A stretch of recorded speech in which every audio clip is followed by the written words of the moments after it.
There was only one family at that time that I knew, and that family was from Medellin. The Ochoa family was a highly respected family of ranchers with a great deal of influence in their home city of Medellin, Colombia. So they have, of course, the captain and the head, the capo, which was, as many people want to believe that Pablo Escobar was the king of cocaine and everything, they can believe that. But the man that was really the king was Ochoa.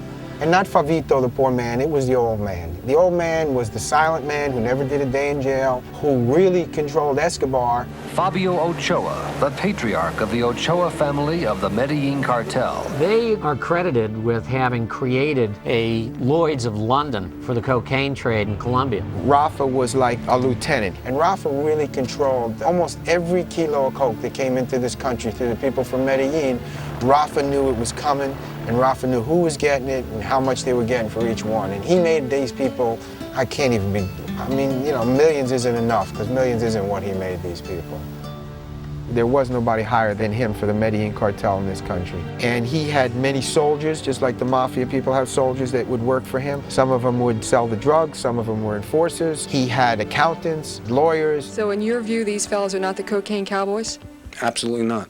You know, he had everything in this country. And they were a well-formed group. Guess what? They're not all different people sending this stuff in. It's one organization, the Medellin cartel. The feds charge the cartel controls 80% of the cocaine coming into the United States. Federal authorities say these three men now run an organization more violent and at least as powerful as the American mafia. From my experience in New York with mafia people and from my experience with the Colombians, they made far more money, the Colombians, in a far shorter time than the mafia ever dreamed of making, ever. The Colombians have farms, fincas they call them there, just filled with cocaine down there because they just kept producing it. They had guys chewing leaves all night, working in factories and chewing the leaves. And these guys, you know, they work nonstop. And down there, there's no industry. These guys were making their living doing this. These poor farmers and poor workers, they were getting paid a lot of money to do this stuff. And it was a whole process. It was like a factory working.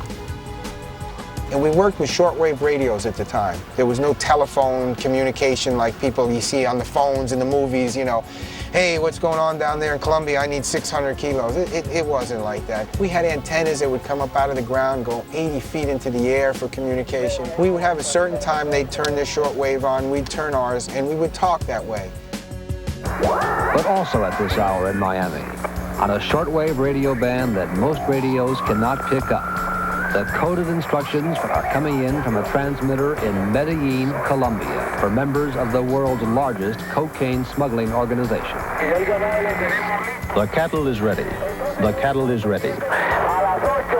At 8 o'clock, 8 for the first one. And that's how we would set up the trips. And we were contracted, actually, by the Colombians. I would make arrangements with them, and they would tell me, okay, there's 1,000 kilos, come pick it up.